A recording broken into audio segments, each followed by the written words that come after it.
Good evening, ladies and gentlemen. Welcome to Calls. This is the 2026 Pebble Beach Pro-Am Initial Research Show. As you can tell by the title and the thumbnail, it was a big week for yours truly. Hit our first outright of 2026 with Chris Gotterup at the Waste Management Phoenix Open. The dude is just on a massive heater. I talked about him in the write-up for the 2026 Picks Challenge. Between Gabe and I, Gabe had a pretty tough beat as he picked Hideki, who looked like he was in control, even going into the 72nd hole.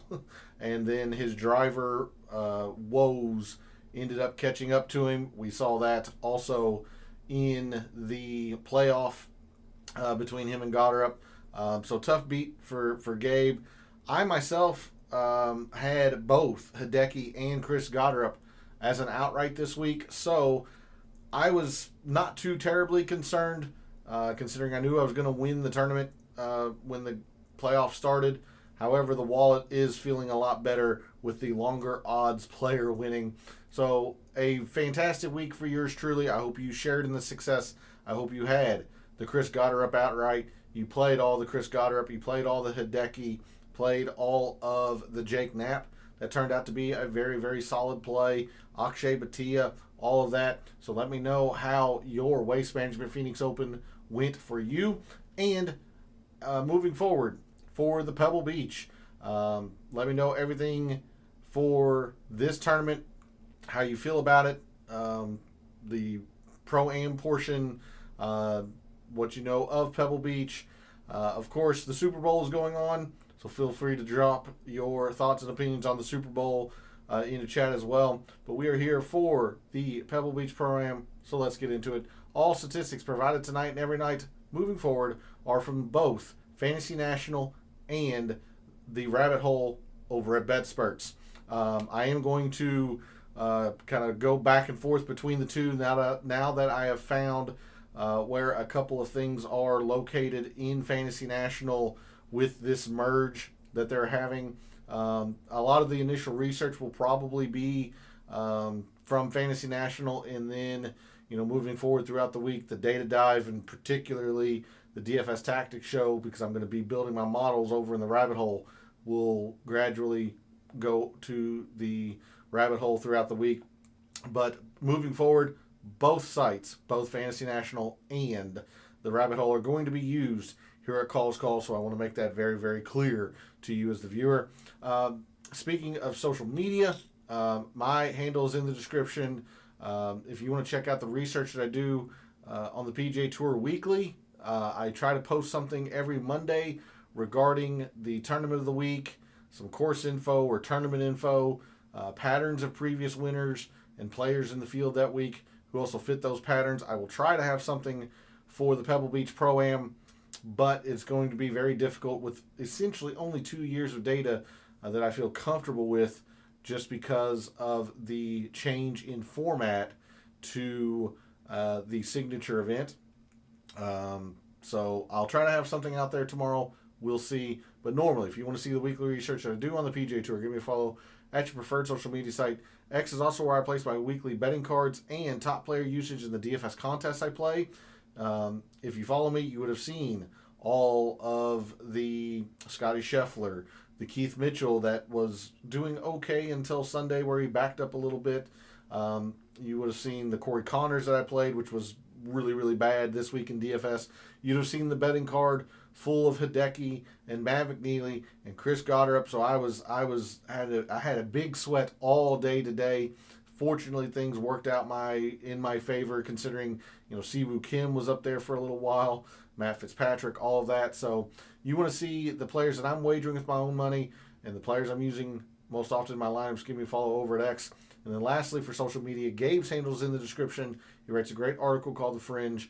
Can't recommend it enough. Comes out every Sunday. It's a great way to start your week of preparation.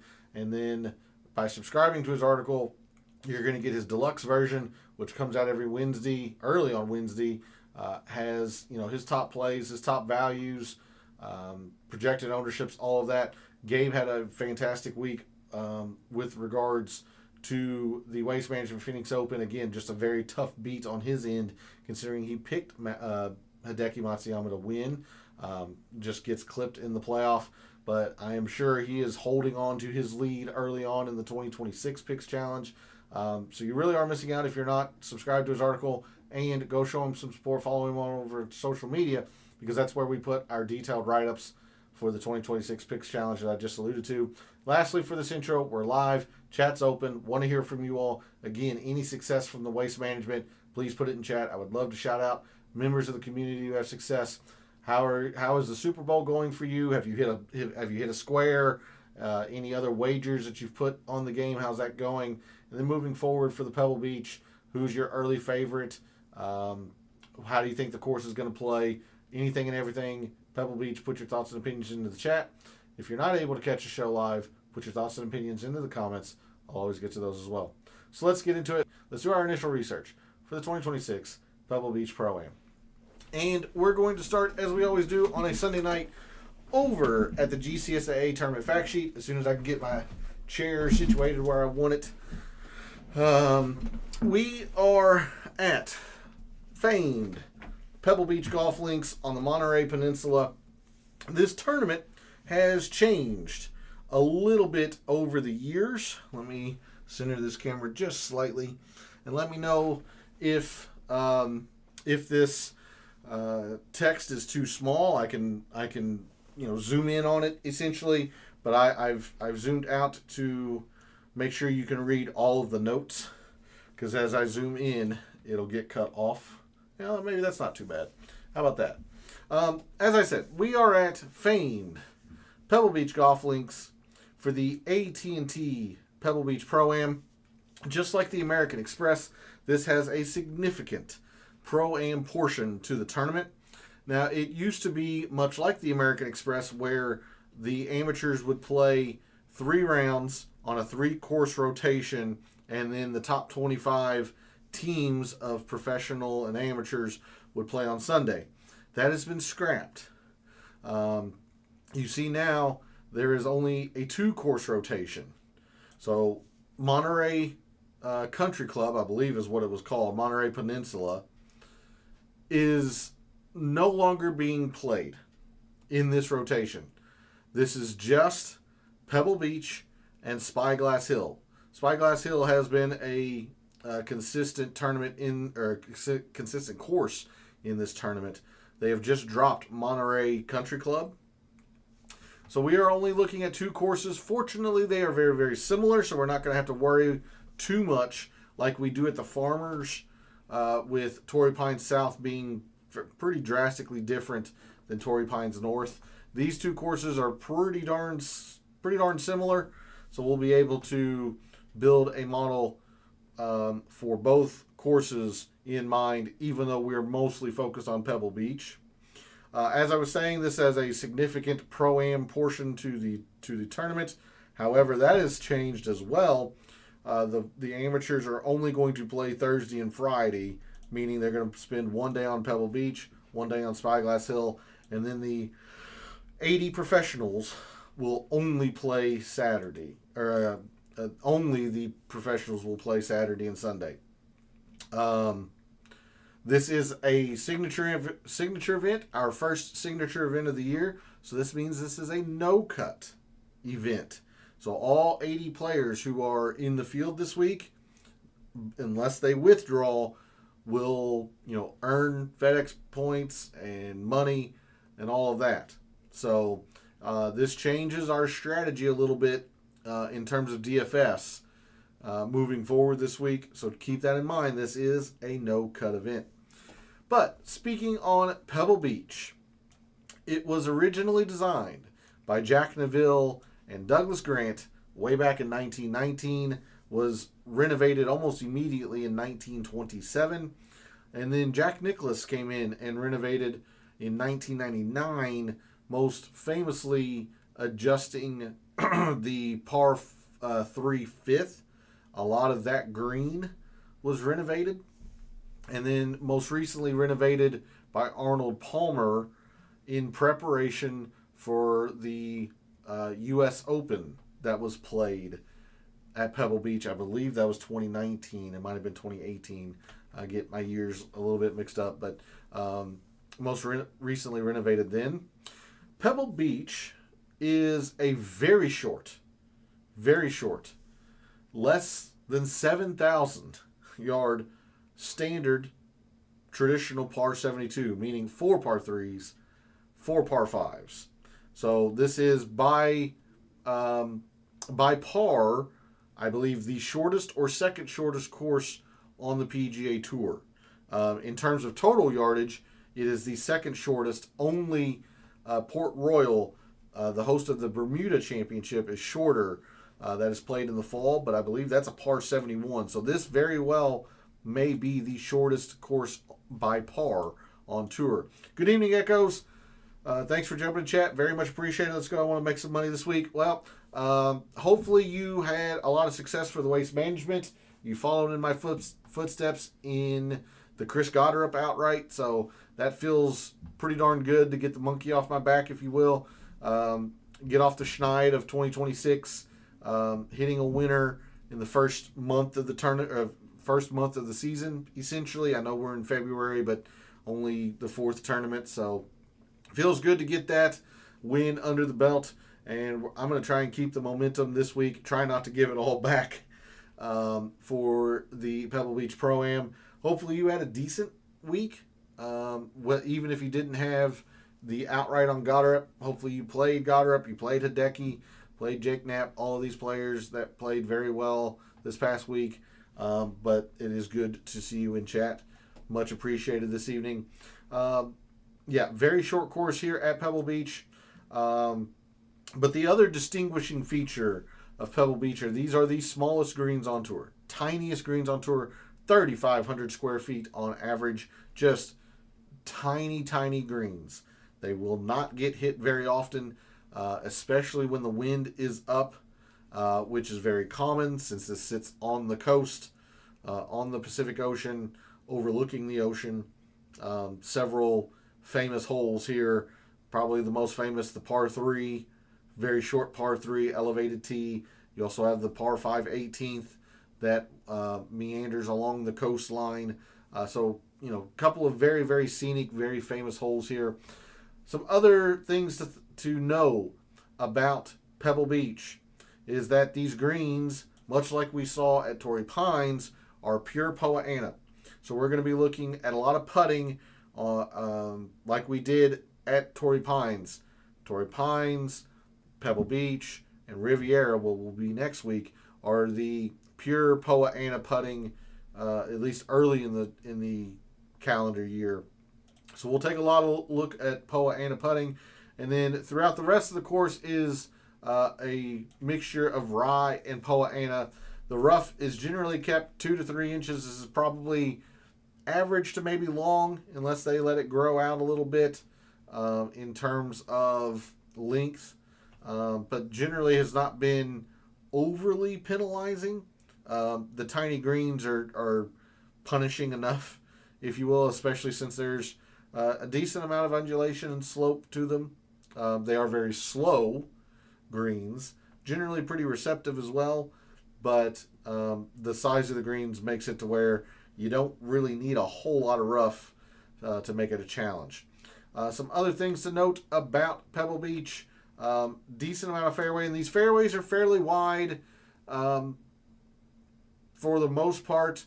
You do have a lot of forced layups around Pebble Beach, so this is a little bit misleading in the sense that these fairways are generally fairly wide because you're not hitting driver off a lot of these tees. Decent amount of rough. There is one water hazard on the course. One water hazard on the course, but it comes into play, I would say maybe 4 or 5 holes. Of course, you've got the short par 3, 7th. If a drive is very, very wayward on 6 to the right, I suppose the water could come into play. A lot of people are probably pretty familiar with Jordan Spieth and his daring approach shot on 8 when he was essentially hovering over the cliff, the canyon. So water comes into play on that hole. Hole 9, you cannot go right or you will be in the ocean. So water comes into play on a few holes, but you'd have to be pretty far offline for it to come into play on most of them. A lot of bunkers around here, 116. That is another defense that Pebble Beach has. A lot of bunkers in landing zones and a lot of bunkers protecting the greens, especially since they're so tiny. So there's a look at Pebble Beach in terms of a GCSAA tournament fact sheet standpoint. Not a whole lot of notes here. They did move a tee from last year, so it's added roughly 17 yards. Still a very, very short course. There was a couple of greens that were renovated. Tees moved around. If we take a look at Spyglass Hill, again, just very, very quickly, since the professionals will only play this course once throughout the week. This was originally designed by Robert Trent Jones Sr., RTJ. Again, it is a very short course. Traditional par 72, 4 par 3s, 4 par 5s, measuring just over 7,000 yards at 7,071. So 2 very short courses. So we're going to be able to look at a lot of short course metrics this week. The greens over at Spyglass Hill are also Poa annua with rye and Poa annua throughout the rest of the course in the fairways and the rough. These greens are small, not as tiny as Pebble Beach, but they are small at only 5,000 square feet. Not as much fairway, not as much rough. As the distinguishing feature with Spyglass Hill is that the beginning of the course is very close to the coastline and then works its way through the Del Monte Forest throughout the round. So as you get into the later portion of the back nine, later portion of the front nine, and the majority of the back nine is much more tree-lined fairways as opposed to what you see on Pebble Beach that's pretty exposed. 4 holes with water in play over at Spyglass Hill. Again, the fairway widths generally pretty forgiving because there are some forced layups around Spyglass Hill, just not as much as Pebble Beach. So regardless, we're going to be looking at Poa annua putting, short courses. We'll take a look at some wind because wind is always a factor around Pebble Beach because it's so exposed, sitting on the peninsula. But that's a look at the GCSA tournament fact sheet for the tournament this week. We'll go first over to BetSperts and the rabbit hole. Take a look at what they have to say regarding Pebble Beach in terms of a course. Of course, it is coastal. Generally has been easy scoring conditions for the Pro-Am. Now, when you have the U.S. Opens here, it's a very, very different story, obviously, but generally has fairly easy scoring conditions. It says only 1 hole with water danger. I guess technically I agree with that because it's the 8th, the canyon hole where the fairway is split by the Pacific Ocean. I would say a player can get into some water trouble, say like on 18, on 7 if the wind is very, very gusty. Wind can take that golf ball with that elevated tee. So I would say there's a few more water danger holes, but BetSperts and the rabbit hole only has it at 1. Of course, we're on Poa annua. Very slow greens, as I was mentioning, a 10.5 stimp. Very, very slow, and they're generally pretty darn receptive greens. Very small greens, the tiniest greens on the PGA Tour. With a short course, with some forced layups, this is an obviously less than driver off the tee golf course. And when you have less than driver and not a whole lot of penalty to be in the rough, when you, let's see, rough penalty low, fairway accuracy is pretty easy. This is a second shot golf course. This is all about the approach. This is a lot about around the green. Off the tee is generally not where a player makes their hay around Pebble Beach. Um, Approach is very difficult here. Again, with these tiny greens, with the wind, putting is not easy. Poa annua itself is just not an easy surface to putt. It's not very easy to putt inside 15 feet due to some slope, how slow these greens are. So yeah, there's some good challenge here with Pebble. We take a look at some of the Pebble Beach metrics against the full or the tour average last 5 years. Pretty difficult to gain off the tee just because players are generally hitting it to the same spots with these forced layups, less than driver. Maybe some holes will allow a player to get aggressive, but there's not a whole lot of them. There is not a whole lot of rough penalty, so it's not an absolute mandatory skill that players be in the fairway. Again, it's really about the approach because players can really lose themselves on the approach here. Almost 50% relative difference in terms of gaining approach shots. Very difficult outside 150 yards.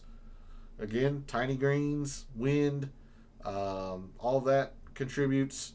But you see, hitting the green from the rough, it's a lot easier here at Pebble than it is at the average tour event. So, again, keep harping on it, but I just want to drill it into your head as the viewer. It's not mandatory to be in the fairway. A lot of people, when they're handicapping Pebble Beach, naturally they're not going to think distance as much, and it's not because it's a short course. But therefore they look at people who are accurate. That's not really necessarily either. You just look at players who have been very good on approach. Now, proximities, obviously a whole lot closer since these are the tiniest greens. Going for the green, a little bit harder than the average. Than the average tour course. Around the green, despite the fact that these greens are tiny, it's not hard to scramble around here. Short grass scrambling is much easier. Around the green per shot overall is much easier. There's not very many shots that come from short grass, unlike what we saw at TVC Scottsdale where a lot of around the green was from the short grass. Most of it here seems to be from the rough. 40%, 30% from the sand, 30% from short grass. But even so, look at all this green. It's very, very easy around the green, generally speaking, here at Pebble Beach. Putting, different story. Putting's a lot more difficult. Putting from 3 to 5 feet, much more difficult. Putting from 4 to 8, from 0 to 10, 5 to 15. Really, the only way it's easier is these approach putt proximities.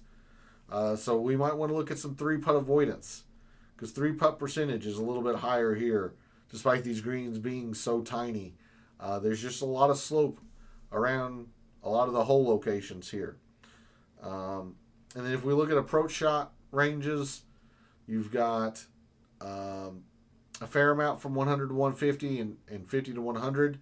Again, very, very short course. If players decide to be aggressive, hit driver, they can get a little bit closer.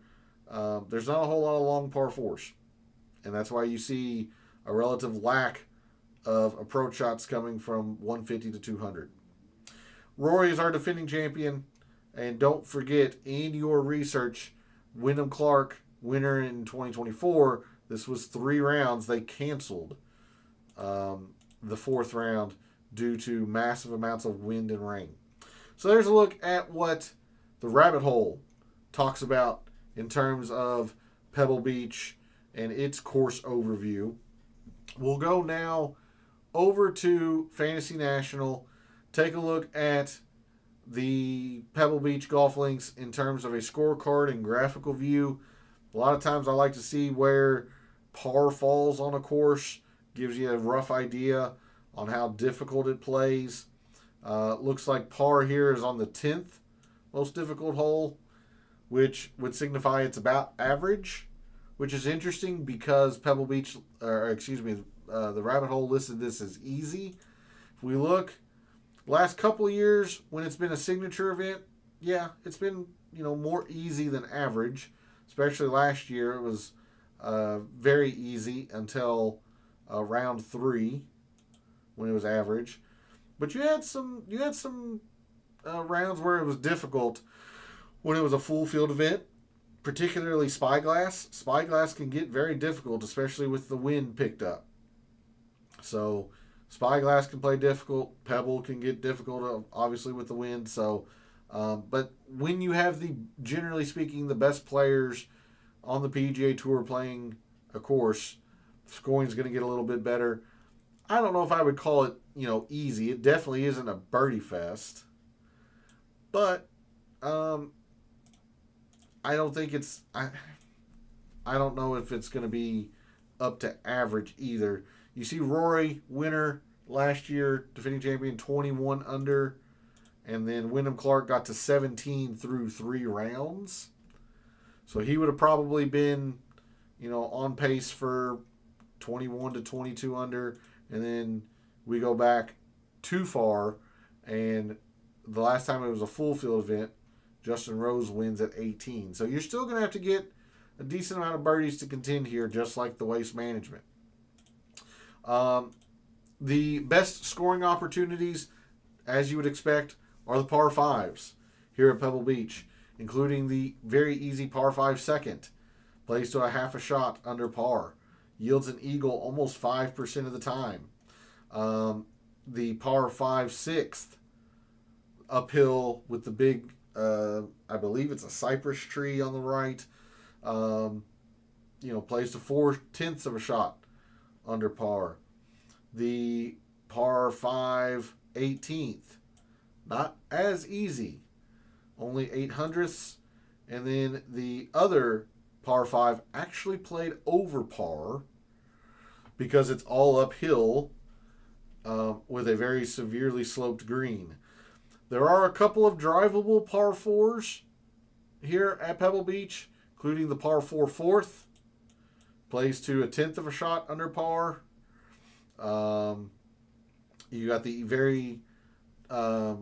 very easy in calm or even moderate wind. Very short par 3, 106. The meat of the course at Pebble Beach is the turn, 8 through 12. That is where 4 of the 5 toughest holes reside. You've got 2/10 of a shot, quarter of a shot, 2/10 of a shot. This is generally along the ocean where the course is most exposed. The wind is whipping, makes it very, very difficult, including the very, very difficult par 4 ninth at 504. A very long, difficult hole for professionals. So there's a look at the scorecard. If you take a look at strokes gained by shot type, this is, I would say, more of a short game course, only because off the tee is quite deflated. Around the green is going to be pretty important. Obviously, putting. Any ball striking I'm focusing on this week is going to be in the approach. So top 10s, looks like that. If you go to the top 5s, of course you're making putts, but the approach is still up there. Around the green is outweighing off the tee in my mind. And then for your winners, there you see it. A lot of short game type stuff. Putting, of course the irons are going well. The around the green, they're saving their pars or are able to get up and down on these par 5s. Looking at strokes gained by hole by par, of course, professionals are going to take advantage of the par 5s. That's where the majority of strokes gained are. But with the lack of par 4s, you see the importance of the par 3s around here.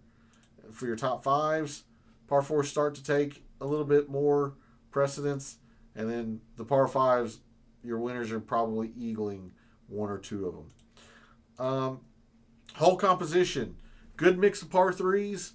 You got the very, very short par 3, mid-length par 3, which is the 17th, again along the coast, or heading towards the coast, I guess. 178. And you have two long, difficult par threes. The par 3 fifth at 195, and the very difficult par 3 12th at 202. So a couple of longer, more difficult par 3s. Par 4s, you do have a drivable par 4, the par 4 fourth, but the majority of your par 4s fall between 350 and 450. Lots of short par 4s around Pebble Beach. You do have a couple of longer par 4s. One that's over 500. So I don't know why this axis is showing in the thousands. That's just not right. But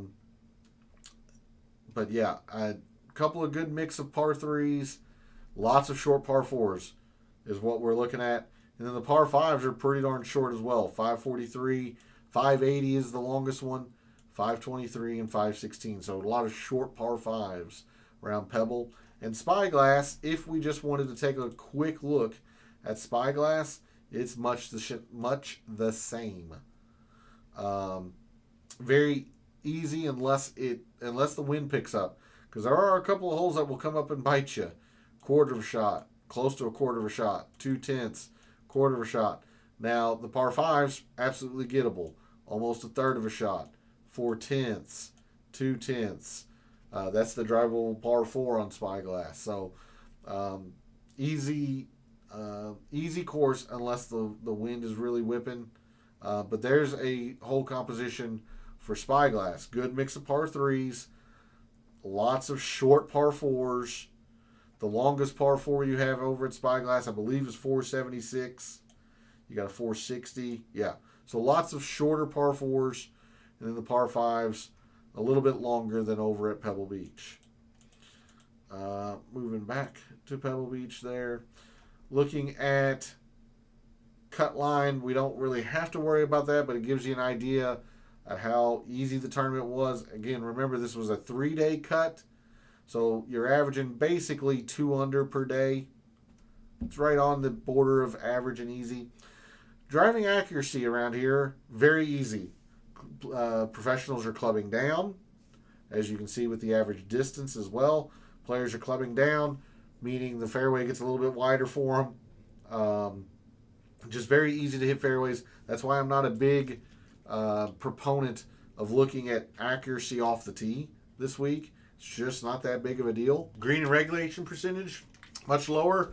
That can be attributed easily to these very, very tiny greens. A lot of the wind as well. With that said, scrambling's pretty easy around here. Maybe not the easiest, but it's not the most difficult. So we're definitely going to be looking at around the green because it happens so often. These greens are going to get missed, but we're not going to want to put too much emphasis into it because it's fairly easy around Pebble. Instead, we're going to look at some 3-putt avoidance, even though they're a lot less than the average tour event. We saw over at the Bet Spurts, 3-putt avoidance, difficult. Putting inside 15 feet, it's difficult. These are not easy greens to putt. They just aren't. Distance much lower, and again with these very small greens, proximity much closer to the hole. There's a look at there's a look at Pebble Beach in Fantasy Nationals scorecard and graphical view. Only other thing I kind of want to take a look at in Fantasy National at the moment, we can take a look at some of these historic conditions. Again, pretty darn easy last year. The wind was down for the majority of the tournament. Green speeds have been slow to average, so not worried about that. The rough has been considered long in the past couple of years when it was used to be short to average. Okay. And we'll save this for last, the tournament history, if you will. So let's go ahead and go over to the rabbit hole. Take a look at a couple of things here, maybe some big picture views to get our minds thinking about where we need to be early on this week for the AT&T Pro-Am. First thing we're going to look at, I'm going to change this time frame I'm going to look at all of 2025, and I'm going to look at short and very short courses. And again, this is just me not terribly familiar with everything in the rabbit hole yet, so I don't know what courses these are exactly. But going back to the beginning of I thought to the beginning of 2025, I wanted January 1st. There we go. Going back to the beginning of 2025, your top performers in the field this week for the AT&T Pro-Am on short courses, very short and short, defined by the rabbit hole: Scotty, Russell Henley, Jason Day, JJ Spawn, Sepp Straka, Rory, Harry Hall, Ben Griffin, Tommy, and Patrick Cantlay.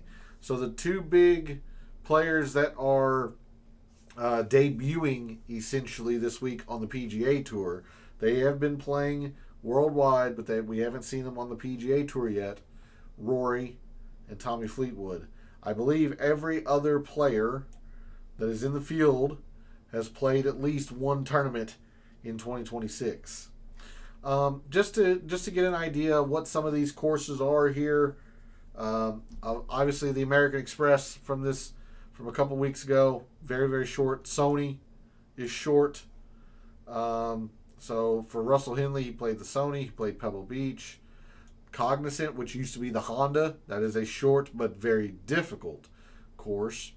Harbor Town, less than 7,200 yards or short.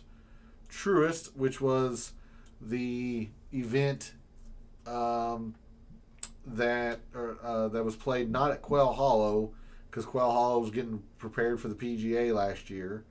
Travelers, very short. Procore is very short.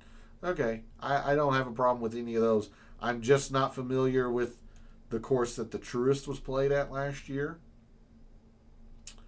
Let's see. Maybe somebody else here with a lot of rounds. Harry Hall.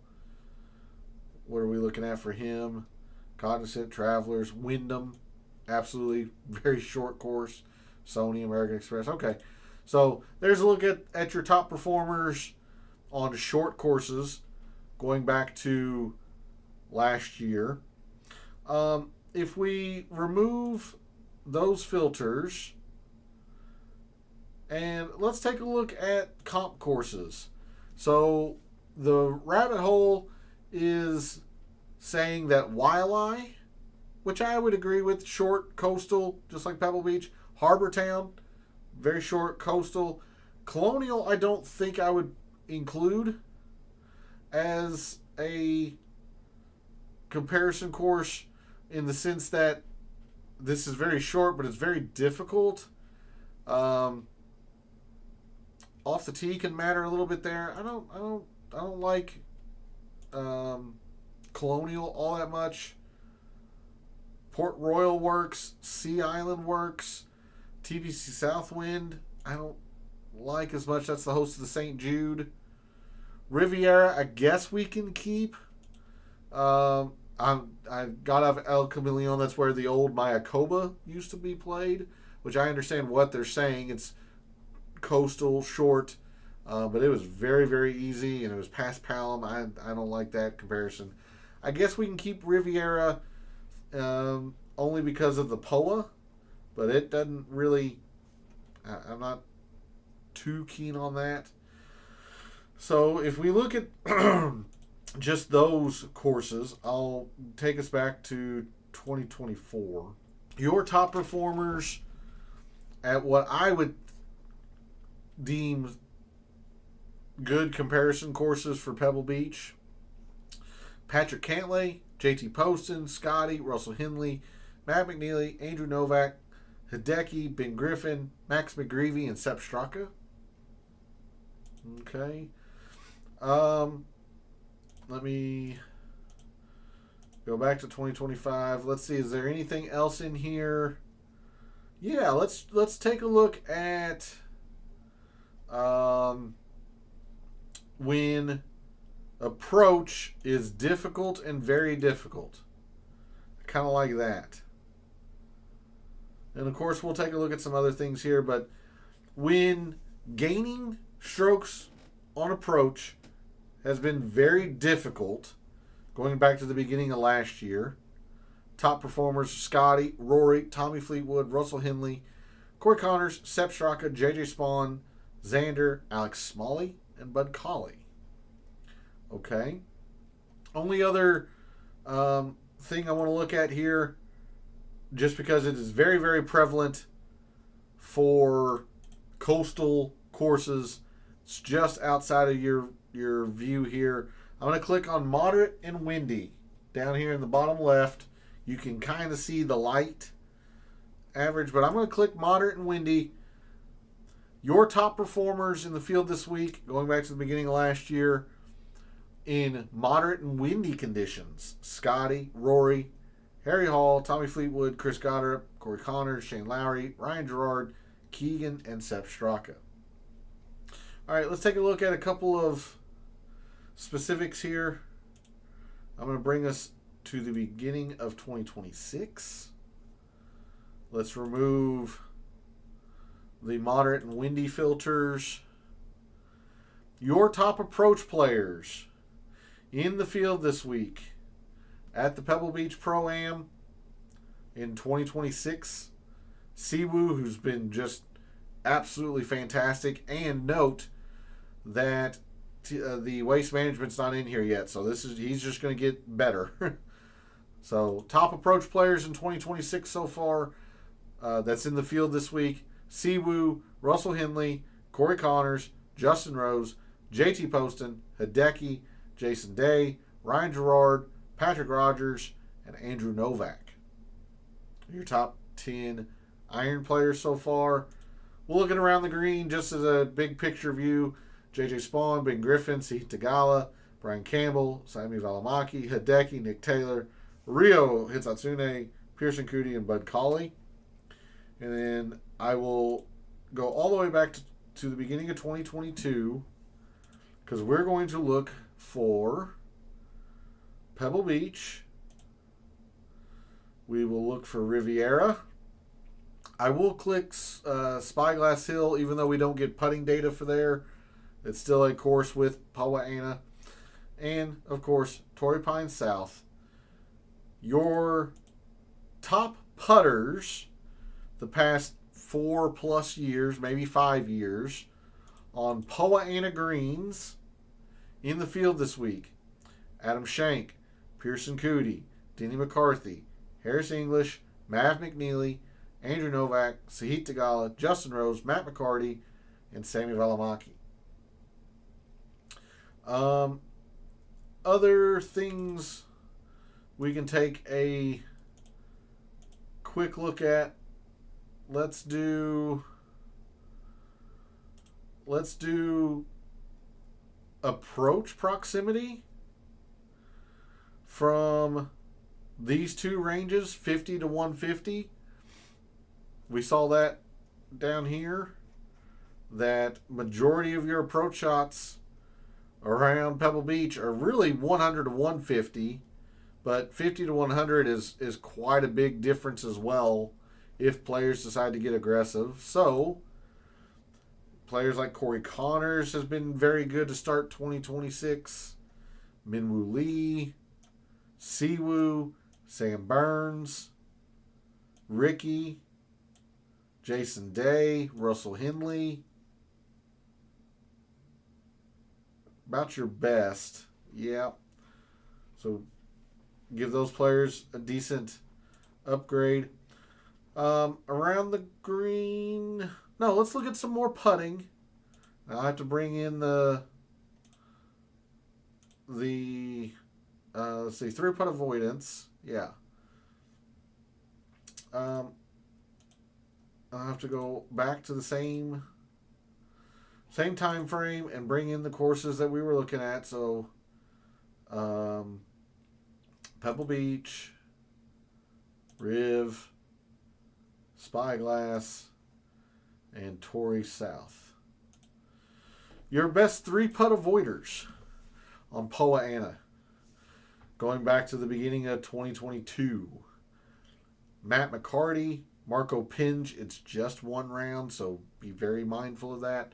Sami Valimaki, Xander, Mackenzie Hughes, Sam Burns, Jordan Spieth, Harris English, Patrick Cantlay, Minwoo Lee. I do think 3-putt avoidance is going to be something to be on the lookout for this week. Anything else that stands out? We kind of looked at around the green, looked at some of the proximity. We looked at approach. Overall proximity is not going to be the biggest deal. Going for the green birdie percentage. No, I think we're okay with that. I'll end the show off this evening the way I like to usually end the initial research, looking at the players in the field this week who have been good at this tournament. This is the tournament history or strokes gained total tab, if you will. Now, do note, we're only looking for these 2 years here. We don't really want to worry about 2023 and back because those were full field events. These are now signature events, so these are no-cut events now. In 2023, 2022, 2021, those were full field events with a cut. You might not want to ignore them, but I'm focused on these 2 years here. So somebody like Tom Hoagie, who's just had generally a lot of success around here, makes a lot of sense considering this is a second shot golf course. He's not long off the tee. You don't have to be around here. He's not particularly accurate off the tee. You don't have to be around here. Where he shines is when he can really take advantage with his irons, which is what you have to do around Pebble Beach. So no surprise to see him be one of the best. Top 10 in the top 20. Jason Day, talked about him at the Farmers, just loves putting Poana. Top 10 in the top 15. Justin Rose, especially off his win at the Farmers. Prior winner here in 2023. Top 3 in the top 15. Taylor Pendrith's been pretty good around here with 1 top 10. Cam Davis, top 5, top 20. Scotty, 2 top 10s. Eric Cole's been pretty good around here, top 15, top 25. Shane Lowry with a runner-up last year. Rory's our defending champion. Sepp Straka was decent, top 30, top 10. Some players that have not been good around here. It's in the field. Nico Echeverria, 77th out of, I think, 80 last year. So not great. He was listed last here, but I think there were 80.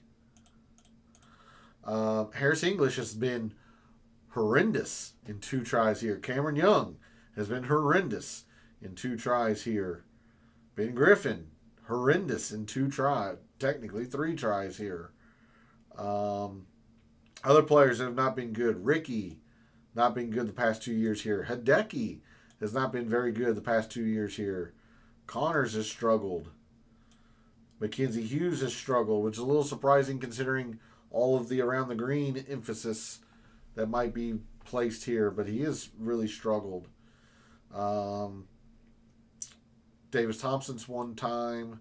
Keegan with a top 15 and then a really bad performance last year. Post in the top 20 and then pretty bad. The players who have not played Pebble Beach, you can see there. So I generally like to look at that just to give us an idea who historically has played that course or that tournament well and who hasn't. I'll bring us back to the rabbit hole, and we'll go just here on strokes gained. That's going to be it for an initial research show this evening. Thanks to Echoes for jumping into chat. Very much appreciated. Thanks to everyone else out there who tunes in, watches, listens, supports the channel by liking the videos, commenting, and subscribing. I always appreciate it. I love what I do. Taking a very in-depth look at golf statistics, giving you a statistician and data analyst view of what he sees, trying to help us all win a little bit of money in the process, like I did this week for the Waste Management, hitting the Chris Goddard up outright. So I hope you shared in that success. Let me know if you did. That way I can shout you out later on in the week. So thanks again for all the support, for all the wagers you made this past week for the Waste Management, for all the DFS contests you played this past week for the Waste Management. And until I see you tomorrow night for the Data Dive Show, may all your bets be profitable.